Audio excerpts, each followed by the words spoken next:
Hey, thanks again to Dan Richardson for buying a little time on the show to give dog owners some tips for the hot summer months. Remember, guys, if your dog is outside playing in the heat, give it a little rest time. Don't let it run around full speed for as long as it wants. It'll tire itself out and dehydrate itself. Especially puppies. They don't know when to stop. And if your puppy is continuing to play outside, maybe you have to take the responsibility to make it rest. Maybe you have to be smarter than a puppy.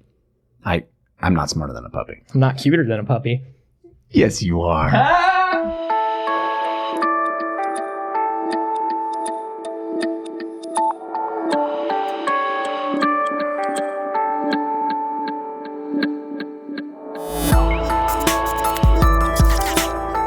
There you go. A Mission Impossible review. That's what you wanted out of the show, right? Do you like movies? This good one. That's a good one. I could do your job. You could do my job. This is We Have Concerns. Hi, Jeff Cannata. Hi, Anthony Carboni. Hello, concerned citizens. I could not. You don't want to do my job. Nope. Speaking of things that can do things, we've talked a lot on this show about animal intelligence. Yeah. We are believers that animals are smarter than we give them credit for. Yes. We probably shouldn't be murdering them at such high rates and putting them in cages and being other dicks to them. Or maybe they're smarter than they let on, and we should be murdering them. That's a good point. Undecided. That's a good point. Well, maybe this article will help you decide, because this article was sent to us by Corey Davis. Thanks, Corey. Yeah, thanks, Corey. You sent it into wehaveconcernshow@gmail.com. Our subreddit also works, wehaveconcerns.reddit.com. And this is an article about an intelligence test that was given to a crow. Crows are super smart. Crows are going to pass any test you give to them. That's why that Brandon Lee movie is about the smartest man. It's about this very intelligent superhero who solves crimes with his mind. That's why. Granted, I have not seen it in a while. It's been a long time since I watched The Crow, but I'm pretty sure that's what it's about. That tracks. Yeah. That sounds right. No, crows and blackbirds, any bird that seems menacing in any way is usually super fucking intelligent, and you are right to feel menaced. That's why they've actually figured out a way to seem menacing and are just putting that on. They remember people. They remember people. Yeah. They can, they see if you do a crow wrong, it knows. And it remembers you, and it's like, fuck that guy. Even worse, it keeps a ledger. Yeah. It keeps a ledger of people it's going to peck. You're going in my book. Oh, no. Oh, no, that one was bad. That was good. That's your one. I led you down a whole path to get there. That's your one. And I did not prepare that in advance, I will say. Okay, so this test is going to blow your mind, I think. It's an 8-stage test. Well, not really. It's an 8-stage puzzle that's part of one test. And the end result is the crow gets a little morsel of food. So it goes through an extraordinary amount of effort to get tiny morsel of food. Sounds like maybe they're not as smart as we think. Either that or they were starving this crow. Yeah. One or the other. Because, listen, if I'm a crow and there's a pinhead style puzzle box to get into this thing, to get one morsel of food, I might just fly off into the woods and find some fucking food. Yeah. Well, clearly this guy was not allowed to fly off. Okay. I think this is a captive wild crow. So okay. But it can't pick locks? It can't pick locks. I'm just trying to figure out where we're at with this crow and its intelligence. Well, I'll explain the test. So there was a tiny morsel of food inside a very deep container. And it couldn't reach the food to pull it out. But there was a tiny little stick hanging from a rope. So the first thing that the crow did was it grabbed the rope, it pulled up the rope and got the stick out of the rope, and then used the stick to try to reach in and grab the morsel of food. But the stick was too short. So what it realized is it needed a longer stick. Well, there is a longer stick inside another container, and that container is spring-loaded. And then you need to put enough weight on the top to push it down to open up the compartment with the long stick in it. Okay. There are 3 rocks in 3 other containers that can be reached with the small stick. So the crow took the small stick, reached into the container, and pried out one of the rocks, got the rock, picked up the rock, dropped it into the spring-loaded container. It wasn't heavy enough to release the longer stick. So it repeated the process 2 other times, got the other 2 rocks, took each rock, put it on the trap door that was spring loaded. Finally, that was heavy enough to open the container. It got the larger stick, picked up the larger stick, went over to the morsel of food, pried it out, and ate it. This entire test was designed by Tim Schafer and the good people at Double Fine. Yeah. There was a lot of LucasArts shit that was going on. That crow was clicking on a lot of items. It was just fine to try It was to just find the right randomly pixel. clicking. Like, that crow didn't solve anything. It was just like, okay, this is all they're giving me. If I just keep clicking this in a different order, it'll eventually let me through. So crow, that's fucking crazy. Crazy, right? That is crazy. But at the same time, once again, if this crow is not being held in some sort of area, I don't know why I would do it. So yeah, I mean, clearly it was super hungry. Okay. But it did at the end. It did bow and go. Yeah, it basically just stared at a one-way mirror, which it didn't like. The scientists never gave any indication that there was anything watching from behind the mirror. But the crow somehow looked right into the lead scientist's eyes and just stared. Just stared at it, slowly chewing. Just like, what's next? Yeah. What's next? Is that the best you got, fucker? Yeah. You can never break me. You can give me test after test. I will never break. And then the crow took the sticks and spelled out you. Yeah. And just kept slowly chewing. That's crazy. That's crazy. It shows a remarkable, I think, level of problem solving that is uniquely intelligent and it's amazing that the bird can hold all those things in its head at the same time, right? That it can understand that you have to apply this to that in order to get a completely different result. Right, because that's the type of intelligence that we are least likely to ascribe to animals when we're talking about animals. Is this logical reasoning, this sort of predictive, like cognitive, right? Okay, I'm going to think 3 steps ahead. Exactly. This isn't going to work. Okay, let me think 3 steps ahead another way. And we don't really let animals have that.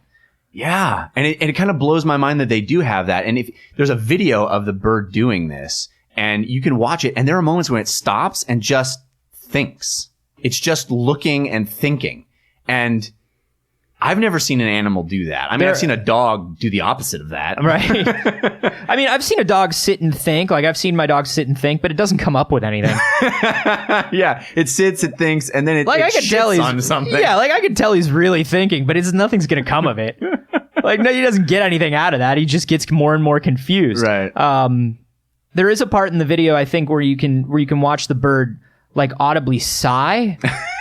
Like maybe it didn't use its skills to the best of its abilities and now its life has gone in a direction that it didn't really want it to go. Yeah. It's sort of like wistfully thinking back to the days when it was freely flying around. And yeah. It's sort of thinking about like plentiful. It's sort of thinking about like how it didn't work hard enough and it like, sure, it only got into a state college and that seemed kind of insulting at the time, but like he should have put his ego aside and gone to school. Yeah. Yeah. He thinks back to a time when he didn't have to eat food in morsel-sized portions, you know, like he talks to his friends. It's like, oh, where are you working? Like, because when they were young, and he skipped, you know, he didn't go to college, and he went straight to the morsel experiment. Yeah, everybody was really impressed because they were like, oh wow, yeah, of course, Dave's really smart. Of course, he goes straight to the morsel experiment. We're really impressed with that. But then what happens is you top out. There's that glass ceiling, right? And literally, and then 10 years later.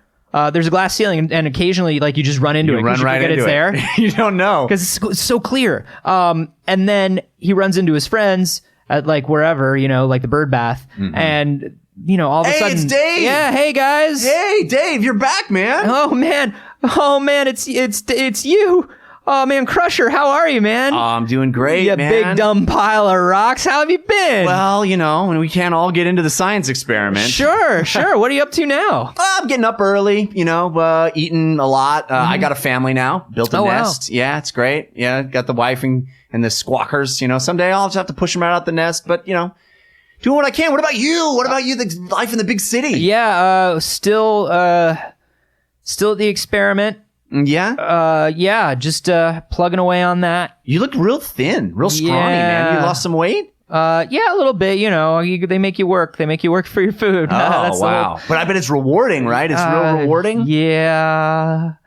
Yeah. What's that? I gotta listen, man. What's that stick you got there? Yeah, I use it to get a longer stick. It's like a whole thing. Listen, I gotta take off, man, but it was good running into you. Okay. I'll see you later. And then he just kind of flies off slowly. You literally took off. And he thinks like, man, when did Crusher get more successful than me? Crusher was an idiot. Yeah. You know? Yeah. And he always did everything the way everybody told him for Crusher. And now it's like... Crusher was a wild man. He was a wild man. He was just so dumb. The idea that he would settle down. He would eat cotton and just eat things out of the trash. Oh, yeah. They had such great times together, Dave and Crusher. Yeah, but he always thought, Dave always thought he was better. That's the thing. That's the thing. You know, because like, hey, a really smart teenage bird, everybody's impressed. A really smart adult bird, that's expected. Yeah. And if that's all you got, if you tried to get around hard work your whole life, just go straight to the experiment. Ooh, look at me. Yeah, look at me. I'll get morsels without even having to do anything. Yeah. They'll just hand them to me because I'm so smart. Yep. That's not how life works. That's not how life works, Nobody's going to just hand you a morsel. No, you got to use a series stick. of 8-step problems. You got to use a stick, and you got to use that stick to get 3 rocks to get a longer stick to get the morsel. You know what? That stick is a metaphor for life. Is it? I have lost track of what we were talking about. Because I am more dog than bird. That's the real question. Is are humans more dog than bird? I think we might be. I think if you give us the opportunity, we become more dog in an instant. Yeah. I think we could be more bird. We tend toward dog. Well, I mean, but here's the thing. Which is why we like them so much. Yeah. So this is a bird. Bird's pretty small. It's got a pretty small brain. Yeah. It's thinking it's doing pretty complex tasks. Yeah. Things are happening. What about all of these animals that have larger, more complex brains? What about these animals that, have brains that are the same size and just as complex? Yeah. What's going on? Are we underestimating most animals? Are we underestimating them, or are they underestimating themselves? Are they just not applying themselves? I think the real difference between birds and other animals is just work ethic. I think that might be what we're figuring out right now. Wow. They're the Crusher of the animal kingdom. Just making families. Yeah. Kind of working hard, plugging away every day. Yeah. Maybe not doing things that are flashy or showy. No. Because it's not about that. It's about the work. It's about putting the work in. Yeah. Maybe that's birds. Maybe that is birds. I don't know. I think birds are dumb. I'm going to say it. This bird's not dumb. That bird's not dumb, but look, dude, I'm smarter than that bird. Well, you could get that morsel of food out. You just smash the contraption. I mean, I'm also bigger than that bird, so. But I'm smarter than I think every bird. I'm going to put it out there. I feel confident hubris. saying it. I think that's what that is. That's hubris. That's when I find I come to record another episode. I show up at your house and you've been pecked to death by 38 angry birds. Well, that's usually angry birds just attack pigs. But these angry birds are attacking you. I don't even like that one. Yeah. That one I even regret. But it's like, well, okay, listen, if birds ganged up on me, there's no amount of intelligence that's going to save you, but right? That's what's smart. That's what's so smart about them, is that they're not going to attack you one-on-one. They're not stupid enough to think most birds would. You think a bird would take you out would try to attack you one-on-one? That's why they flock together, bro. Yeah, that's strength true. in numbers. But I don't think they attack enough. Well, maybe they do. I don't know. How many birds do you think it would take to take you down? A lot of birds. Yeah, that's what I'm saying. Like, how many birds? But even just 2 or 3 birds at once, I'm not staying around to get in that fight. I'm running. There was one time I was okay, but you're in a glass box. Okay. And this is the experiment. Yeah. We're all watching from a one-way mirror. There is no running away. There's two birds. How many birds does it take to take you down? I mean, how big is the box? You've got let's say you got 1,000 square feet. 1,000 square? That's as big as my apartment. Yeah, it's like a house or an apartment. So I can live peacefully with birds in my apartment. No, the birds are attacking, dude. Oh. How many birds does it take to take you down? And remember, the more birds we put in, the less space you have to maneuver. This is true. I think I'd have to have a lot of birds in my apartment. Although I really wouldn't get much sleep with a lot of birds in my apartment. It's not an apartment. Uh-huh. And you're not there to sleep. Right. This is a fight with birds. So I have video games? No, you've got nothing except your wits. Okay. And birds attacking. I have my phone. You got nothing. Okay. I have Angry Birds on my phone is what you're saying? No. Okay. I have nothing. I'm in nothing. You're in a box. An apartment-sized glass box with birds. How many birds? And let's say they're crows. Do I have any weapons? Nah, it's just you and birds. My fists? I'm fist versus bird? Fist versus bird. I think I could last against 10 birds. I think 10 birds or more might get me. But I think lower than 10, I think 8, 9 birds, I could just start punching and smashing and running. I think if you put me in a situation where I have to fight birds. Right. I think I could take on 20 to 30 birds. 20 to 30 birds? Because once you put me in that situation, I'm going for the kill. Right? You know what I think? Because it's going to change your tactics. Because I think you're thinking in terms of like, birds on me, I got to get away. No. You're in there to kill birds. It's true. How many birds can you kill before the birds kill you? I think I can take out like 30 birds swarming me. Any more than that, and I'm overwhelmed. When you put it like that, ironically, I think maybe the more birds, the better, because literally just becomes a surface area problem. Right. Because now you can just trap larger amounts of birds. It's almost like a bird suit. Yeah. It's almost like you're wearing a bird suit, and if you just flop down on it. Yeah, you just start mashing, bird mash. Yeah, I think I could break their tiny little necks pretty easy. Yeah. That way. Kicking and stomping. Because if you have 1,000 square feet, there's a lot of places for very few birds to hide. You can maneuver, yeah. And I mean, the thing is that a lot of them, they can fly, they can kind of keep out of, and some of them can dive. But I think they're going with the numbers. I think their strategy is going to be to all just come at you at once. I think that's and cover you and try to scratch at you. Yeah. No, I think you're right. And I think that if you started killing them, they might scatter. Because like I've seen people feed pigeons at the park, and they all converge, right? But then one thing happens, they're out of there. They're scattering. Yeah. And I feel like once you kill... because we're also, I think, braver than every bird. That's true.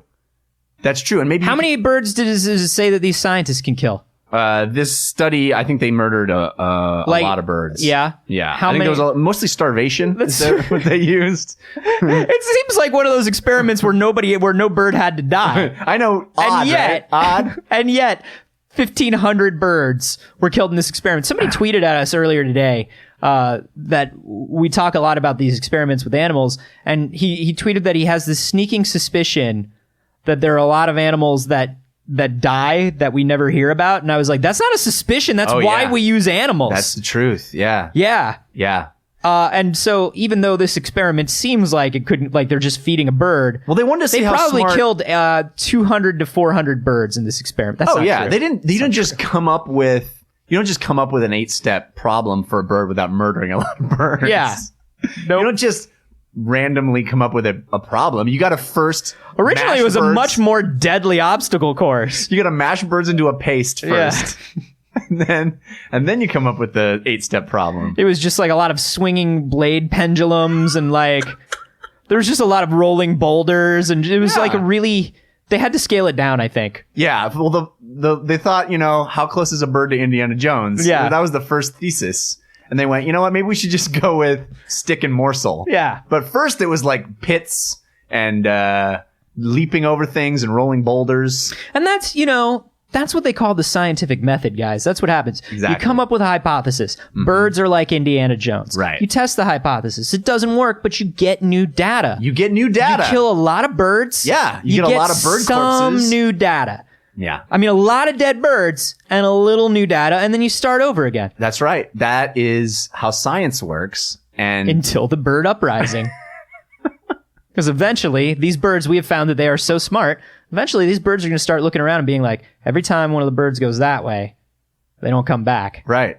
It's time to fucking find out who's taking our birds. Which is why, that's why Anthony and I are using this episode to ask someone to get into our 1,000 square foot glass container with an amount of birds that is to be determined. Just an amount of birds. We're gonna start small. We'll start real small, but we're gonna work 15. Up to figuring out the answer to this problem because that's science. My dad got caught in a chicken coop when he was a kid. What? And the roosters and the chickens, and they all freaked out and they started like flying around and scratching and tearing at him and stuff. And he's afraid of birds even to this day. He's like 70 years old, still afraid of birds. Wow. He said it was an absolute goddamn nightmare. Wow. So he was like playing, and those inside are dumb birds. Was he right? playing near the coop? He was playing near the coop. Like, Yeah. I think he went in for something. It was like on his grandma's farm or something like that. Wanted and an egg. And you just, like you go, I don't know, maybe like they already churned the butter for breakfast. I don't know. My dad talks, I don't listen. But he went into a chicken coop and they all freaked out for whatever reason. And now he's afraid of birds forever. So like, I'm a cap it at 30 birds. I think it'll be a nightmare, but I think I can do 30. I was training for the marathon one time. We were running along this path, and I was running with a group, and I was behind some people, and there was a sign that said, beware angry birds. And we thought it was funny because Angry Birds is a thing. Mm-hmm. That's a joke you made earlier. Yeah. And as somebody ran by it in front of me, a bird swooped down and attacked his head. So clearly there was a nest nearby or something. And it was the funniest thing ever because there was a sign and we all read it and we all went, ha ha. And then a bird, like somebody had been attacked enough times in that spot that they put a sign up. But it was just one angry bird. Like pissed off. Beware of Steve is what it says. It was Crusher is what it was. And you know what? He'd had enough. His marriage had gone to hell. He was just thinking about Dave and the bad decisions he's made in his life. And he wondered when he'd ever see his buddy again. Some runner comes by, and you know what? That's the last straw. Birds. How many birds do you guys think you could take? That's what I want to know. Yeah. You can let us know on Twitter. I'm at @Carboni. I'm at Jeff Canada. And you can hashtag that longer stick.